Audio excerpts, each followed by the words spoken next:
Hello everyone, welcome back. Study ম্যাথমেটিক্সের প্রত্যেকে স্বাগত জানিয়ে ক্লাস 8 থেকে chapter 16 page number 158 video part number আজকে আমরা 42 করব। কোর্সে দেখি 16.2 থেকে লাস্ট ভিডিওতে আমরা 4 দাগেটা করেছি, আজকে আমরা 5 দাগের অঙ্কটা করব। একটি চতুর্ভুজের বৃহত্তম ও ক্ষুদ্রতম বাহু দুটি বিপরীত। বৃহত্তম বাহু আর ক্ষুদ্রতম বাহু ঠিক বিপরীতে রয়েছে। প্রমাণ করি যে বৃহত্তম বাহুর সন্নিহিত একটি কোণ তার বিপরীত কোণের চেয়ে ছোট। সবার প্রথমে যেহেতু একটি চতুর্ভুজ বলেছে, মানে চারটি বাহু, যে চারটি বাহু এই জন্য চতুর্ভুজ, তাহলে আমরা কি করব, প্রথমে চতুর্ভুজটি অঙ্কন করব। তাহলে এখানে একটি বিন্দু নিলাম, এখানে একটি বিন্দু নিই, চারটি বিন্দু নিতে হবে। যেমন ত্রিভুজের ক্ষেত্রে 3টি বিন্দু নিতে হবে, তাহলে চতুর্ভুজের ক্ষেত্রে 4টি বিন্দু নিতে হবে। এবার যদি যুক্ত করি তাহলে একটা আমরা চতুর্ভুজ পেয়ে যাব।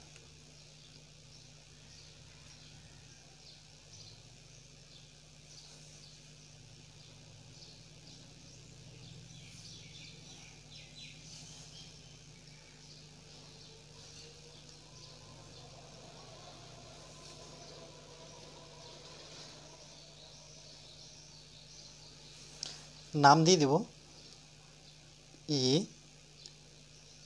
বি, সি, আর এই বিন্দুটির নাম দিলাম ডি। বলছে একটি চতুর্ভুজের বৃহত্তম মানে বড় ও ক্ষুদ্রতম বাহু দুটি বিপরীত। তাহলে এই বাহুটির বিপরীতে এই বাহুটি ধরি। প্রমাণ করি যে বৃহত্তম বাহুর সন্নিহিত, বৃহত্তম বাহু এটা, তার সন্নিহিত কোণ এখানেও আছে এখানেও আছে, যে কোনো একটা নিয়ে প্রমাণ করতে পারি। সন্নিহিত কোণ বলতে এই দুটো কোণকে বোঝায়। একটি কোণ তার যে বিপরীত কোণের চেয়ে ছোট, তার বিপরীত কোণ, যদি এই কোণটা নিই তার বিপরীত কোণ এটা, আর যদি এই কোণটা নিই তার বিপরীত কোণ এটা। তাহলে সবার প্রথমে আমরা লিখব প্রদত্ত।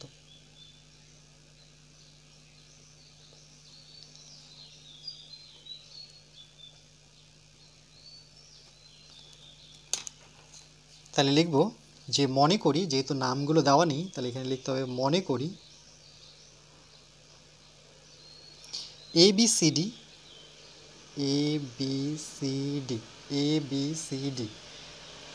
একটি ABCD চতুর্ভুজ। মনে করি ABCD একটি চতুর্ভুজ।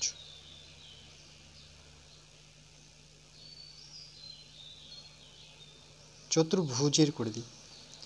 চতুর্ভুজের বৃহত্তম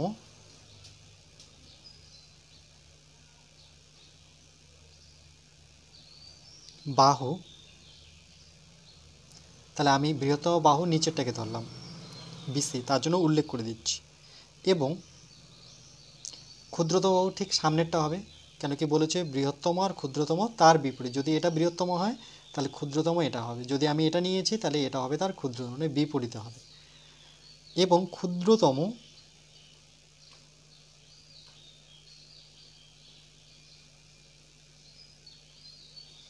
বাহু নাম কি AD। AD পরস্পরের বিপরীত, পরস্পর বিপরীত। এরপরে চলে আসবো আমরা প্রামাণ্য, যে প্রমাণ করতে হবে যে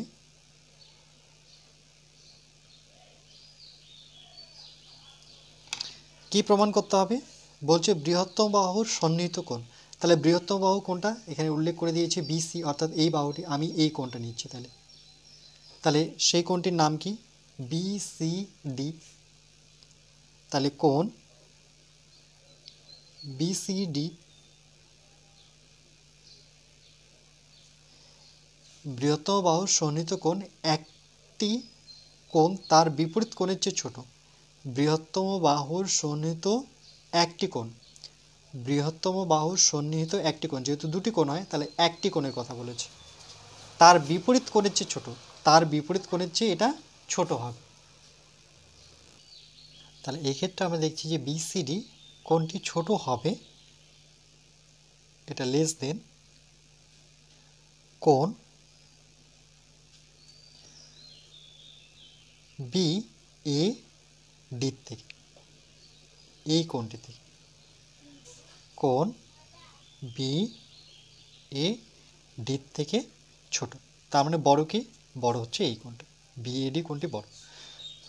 বৃহত্তম বাহুর সন্নিহিত একটি কোণ, তাহলে বৃহত্তম বাহু যেহেতু বিসি, তার যে একটি কোণ আছে তার বিপরীতে আছে এটা, দেখো তার বিপরীত এটা, তার বিপরীত কোণের চেয়ে ছোট, বলছে এর থেকে এ ছোট, সেটা লিখেছি। দেখো লেস দেন দেওয়া আছে মানে এই দিকটা ছোট আর এই দিকটা বড় বোঝে। এরপরে চলে আসবো আমরা অঙ্কনে।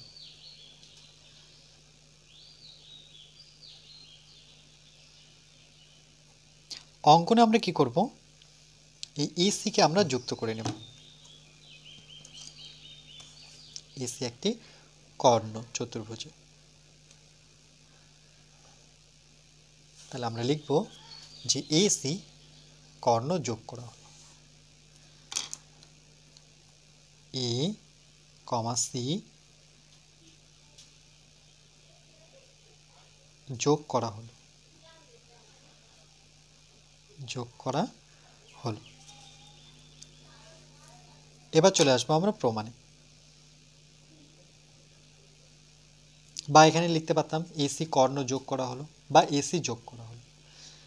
এই এসি কর্ণ যোগ করার ফলে দেখো এখানে দুটো ত্রিভুজে বিভক্ত হয়েছে, একটা হচ্ছে এ বি সি, অর্থাৎ এটা একটা ত্রিভুজ, তাই লিখবো যে ত্রিভুজ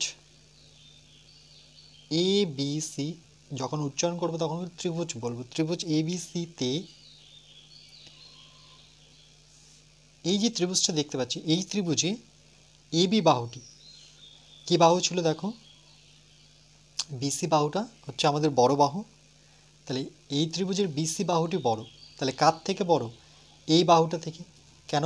কেন কি এখানে সন্নিহিত কোণ বিসি বাহুটি পাচ্ছি, আর এখানে যখন সন্নিহিত কোণ উৎপন্ন করেছে তখন কিন্তু এ বি বাহুটি পাচ্ছি, তাহলে এই বাহু থেকে অবশ্যই এই বাহুটি বড় আছে, তাহলে আমরা লিখব A be less than BC. দেখো এই ত্রিভুজের বিসিটা কিন্তু বড় এই বাহুর থেকে।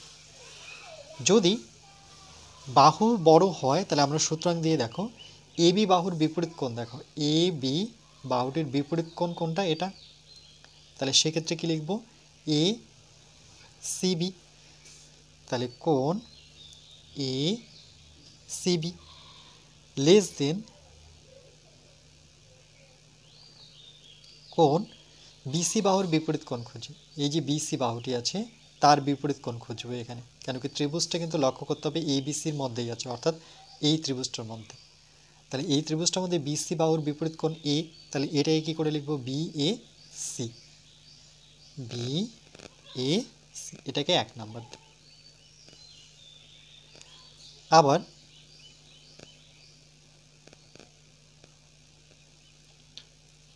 এবার এই ত্রিভুজটা অর্থাৎ এ সি ডি, ত্রিভুজ এ সি ডিতে, এই ত্রিভুজের ক্ষেত্রে দেখো সেই ক্ষেত্রে কিন্তু এই ত্রিভুজের ক্ষেত্রে, এটার ক্ষেত্রে তো বিসি বাহুটা ছিল, কিন্তু এর ক্ষেত্রে এই দুটো বাহু আছে, আর এসি কর্ণ কিন্তু সব থেকে বড়, মনে রাখবে কর্ণ কিন্তু বড় হয়, তাহলে এই বাহুর থেকে এখানে একটা সন্নিহিত কোণ পাবো, এই দুটো বাহু মিলে একটি সন্নিহিত কোণ উৎপন্ন করেছে, তাহলে এখানে বড় কোণটি বাহু, তাহলে আমরা এডি বাহু থেকে কিন্তু আমার ডিসি বাহুটি বড়, তাহলে আমরা লিখব যে এডি লেস দেন ডিসি।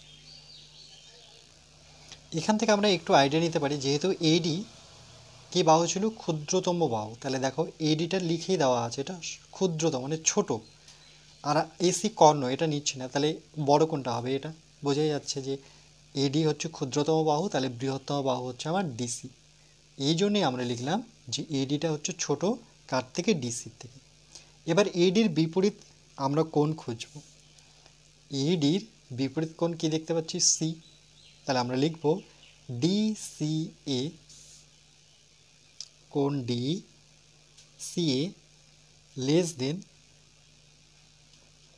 কোণ, এবার ডিসি বাহুর বিপরীত কোণ খুঁজবো, এই যে দেখো ডিসি এই বাহুর বিপরীত কোণ, ত্রিভুজটা মনে রাখবে এডিসির মধ্যেই আছে, তাহলে ডিসি বাহুর বিপরীত কোণ কে, এ, তাহলে কি করে লিখব, সিএডি, তাহলে লিখব কোণ সিএডি, এটাকে আমরা 2 নম্বর দেব। 1 ও 2 থেকে পাই,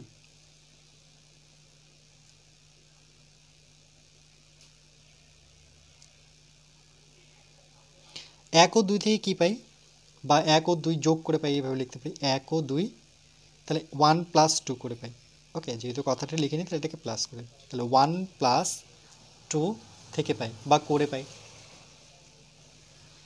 তাহলে যদি যোগ করি তাহলে এর যে বাম দিকটা আছে 1 নঙ্গের, সেটা কি দেওয়া আছে, এসিবি, তাহলে কোণ এসিবি প্লাস, যেহেতু যোগ করব কোণ কার সাথে, ডিসি, ডিসি, তারপরে দেখো দুটোই লেস দেন আছে, তাহলে লেস দেনই থাকবে। এবার নেব কোণ, এর ডান দিকে চলে আসি, কোণ বিএসি প্লাস এর ডান দিকটা কি আছে, কোণ সিএডি। নেওয়ার পর দেখো এখানে এসিবি, এসিবি আর ডিসি, এসিবি, এসিবি আর ডিসি, এখানে দেখো আমি এটা আলাদাভাবে দেখাচ্ছি, যে আমি যখন বিসিডি কোণটা লিখতে চাই, বিসিডি কোণটা দেখাতে চাই, এখানে কিন্তু দুটো কোণের যোগফল, দেখো বিসিডি যখন এসিটা সমদ্বিখণ্ডিত করেছে, মানে কর্ণ সবসময় দুটো ত্রিভুজের সমদ্বিখণ্ডিত করে, তাহলে এই কোণটার যোগফল, তাহলে এই কোণটার নাম কি দেব, B A D, B B A A C B, A C B, A C B plus এই কোণটি, সেটা হচ্ছে ডিসিএ, কোণ ডিসিএ, এই দুটো কোণের যোগফলই হচ্ছে বিসিডি। তাহলে যেখানে আমরা এসিবি আর ডিসিএ পেয়েছি, সেখানে আমরা লিখতে পারি কোণ বিসিডি লেস দেন, আবার বিএসি, এখানে আমরা লিখব কোণ, এই কোণটার যোগফল, এই কোণটা কি, বিএডি, টোটাল কোণটা অর্থাৎ বিএডি, এই দুটো মানে কি এই টোটাল কোণটা দুটো কোণের যোগফল, একটা হচ্ছে বিএসি প্লাস বিএসি, আর একটা হচ্ছে সিএডি, কোণ সিএডি যোগ, এদের দুজনের যোগফলের জায়গায় আমরা কোণ বিএডি লিখতে পারি, দেখো এখানে লিখতে পারি কোণ বিএডি। তাহলে এটাই প্রমাণ করতে বলেছে, দেখো কোণ বিসিডি লেস দেন কোণ বিএডি, কোণ বিসিডি লেস দেন বিএডি, এটা লেস দেন, এটা কোণ, তাহলে বিসিডির থেকে মানে সি কোণের থেকে এই কোণটি বড়, বলতে যাচ্ছে যে সি কোণের থেকে এই কোণটি বড়, এটাই ছিল আমার প্রমাণ। আমরা লিখব প্রমাণিত।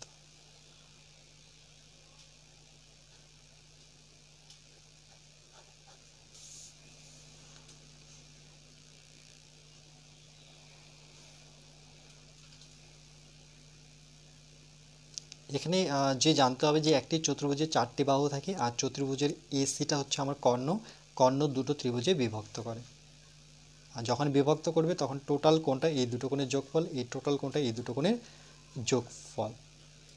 আর এখানে সবথেকে বৃহত্তম বাহু হচ্ছে বিসি আর ক্ষুদ্রতম বাহু হচ্ছে এডি। এটা যদি ক্ষুদ্রতম বাহু হয়, তার সাথে যে কোণটা উৎপন্ন করবে সেটাও কিন্তু ছোট কোণ হবে এর থেকে।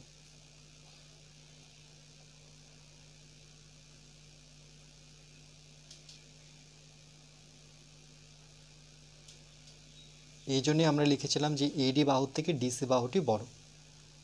এই যে দেখো এডির থেকে ডিসি বাহুটি বড়, যদি এডির বিপরীত বাহু হচ্ছে ডিসিএ আর ডিসি বিপরীত বাহু হচ্ছে সিএডি। এবার দুটোকে যোগ করব, যোগ করার পরে এদের দুজনের যোগফলের জায়গায় বিসিডি লিখব, আর এদের দুজনের যোগফলের জায়গায় বিএডি লিখব, আর সেই যোগটা আমি করে দেখিয়েছি কী করে যোগ করতে হয়। এই দুটো লাইন ভীষণ ইম্পর্টেন্ট।